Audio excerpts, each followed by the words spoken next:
Welcome to the deep dive. We're here to cut through the noise, get straight to the core insights. Glad to be here.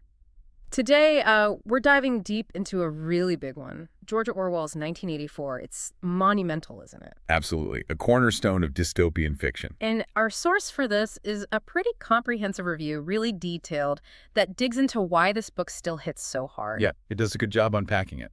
So our mission today, it's not just a plot summary. We want to pull out the real nuggets of knowledge, the key insights from this text. See why it still feels so relevant. Exactly. Why it holds that mirror up to our world even, 70 plus years later? We'll use the review to highlight things, maybe some aha moments, about power and truth in Orwell's vision. Sounds good. Where should we start? Okay, let's start with the blueprint, the basics. So 1984, Yep. George Orwell, obviously, published back in 1949. And the genre, well, it's dystopian political fiction. Definitely political. And that setting, Oceania, this grim, totalitarian superstate. It feels unsettlingly familiar sometimes, even now. It does. And Oceania, it's just one part of this world he paints, right? 3 superstates, all supposedly locked in endless war. Right, constant conflict as a backdrop. And the story really zooms in on one guy, Winston Smith. He's like a low-ranking member of the ruling party in Oceania. Just a cog in the machine. Pretty much. Yeah. And the review really stressed how Orwell built this world where the government big brother, has this absolute suffocating control over everything. It's incredible, that level of control. And Winston's job really shows it. Ministry of Truth. Sounds noble, doesn't it? Oh, yeah. Anything but. His actual job is, well, it's chilling. He literally changes history, alters records to match whatever the party needs the truth to be today. Erasing inconvenient facts, making the past fit the present. Yeah. But despite all that, the constant watching, the oppression, the review highlighted Winston's sort of quiet, desperate spark of rebellion. Mm-hmm. That inner resistance. Especially with Julia, right? That forbidden affair. They try, don't they? They try to push back a little. They do try. And that's what the review pointed out as being so heartbreaking. Their rebellion, it's short-lived. It doesn't end well. No. It leads to this really chilling, brutal conclusion. It makes a powerful point about how hard it is to escape totalitarianism once it's really dug in. There's no simple victory here. Definitely not. And okay, here's where it gets really interesting, I think, because the plot, gripping as it is, it's kind of the framework for these deeper, terrifying themes. That's what gives it the lasting power. Totally. Themes that make 1984 just resonate so strongly still. So totalitarianism and oppression. How did the review describe the party really crushing dissent beyond just the obvious censorship and propaganda? That's a great point, because the review really focused on the psychological angle. It wasn't just external stuff like surveillance. Right. It was the internal fear and this concept of doublethink, getting people to self-censor, to genuinely believe contradictory things because the party said so. Holding 2 opposing ideas at once. Yeah. It's mind-bending. It goes way beyond just physical force. It's about controlling thought itself. And that control, the surveillance part is key. Big Brother is watching you.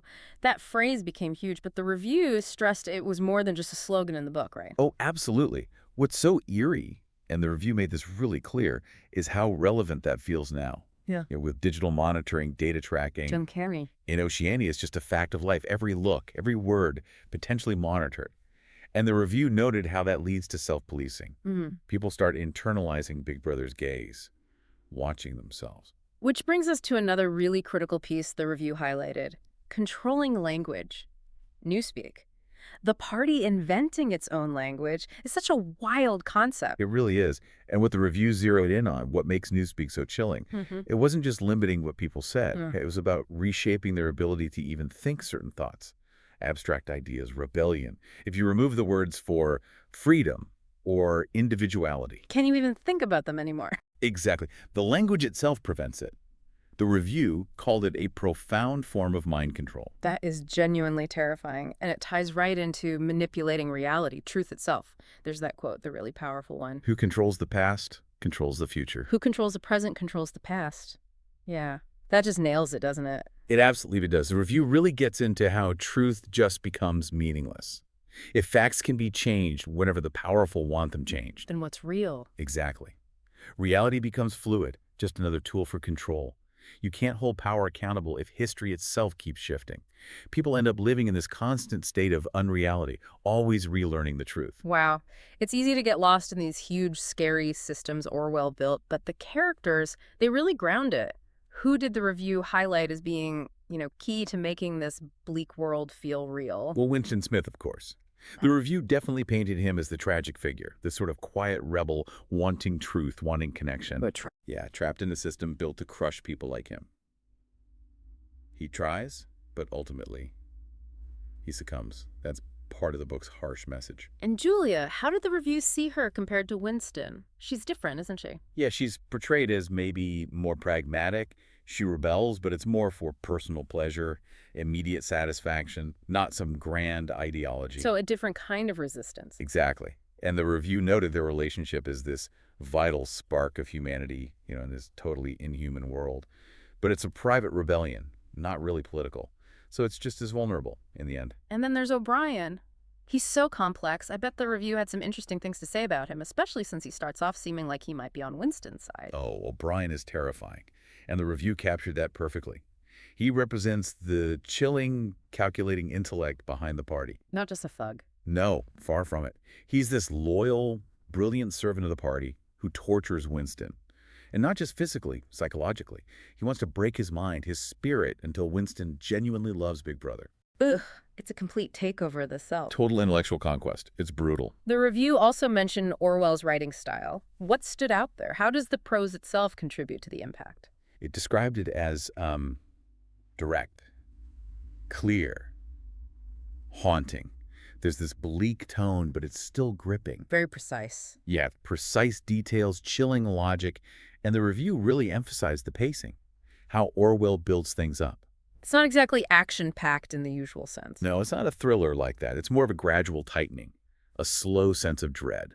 The review talked about how Winston's mundane life mixed with his inner thoughts and those little bursts of rebellion. It creates this steady pressure. Exactly, this slow burn dread that just builds and builds until that final act in the Ministry of Love feels completely crushing, almost inevitable. You just pull deeper into his world. So bringing it all together, what does this mean for us? It's amazing how relevant 1984 still feels, isn't it? Over 70 years on. Did the review give specific reasons why it endures? It did, yeah. It pointed out how terms from the book Big Brother, doublethink, thought crime, even Orwellian, they're not just academic terms. Yeah, they're everywhere. Right. They're part of everyday language now. Shorthand for talking about control, manipulation, truth decay. The review basically argued that this widespread use proves how prophetic the book was. And it absolutely still serves as this powerful, urgent warning about authoritarianism, sure, but also things like fake news, manipulating truth. All relevant today. It's no wonder our source review gave its relevance a perfect score, a 5.0. It really is that timeless mirror, making us look at our own world. It forces you to think. Yeah. And that kind of brings us towards the end of this deep dive. 1984, like the review kept saying, it's so much more than just a story. It feels like a wake-up call. It really does. It challenges you, the listener, to think about how fragile freedom can be, how vital truth is, and maybe most importantly, the danger of just being complacent. Letting things slide. Exactly. Yeah. It's a tough read sometimes. Uncomfortable, absolutely. But that's why it's so essential. If you want to understand power and why individual thought matters, you kind of have to grapple with it. Definitely essential reading. So maybe a final thought for you to chew on. As you go about your day, with all the information flooding in, all the different narratives, how actively do you work to figure out what's true? Versus just accepting what you're told. Right. How much do you question, dig deeper, try to separate truth from manipulation in your own life? That's a really powerful question to end on, something to definitely mull over. Thank you for joining us on this deep dive into 1984. Thanks for having me. And thank you for listening. Until next time, keep digging.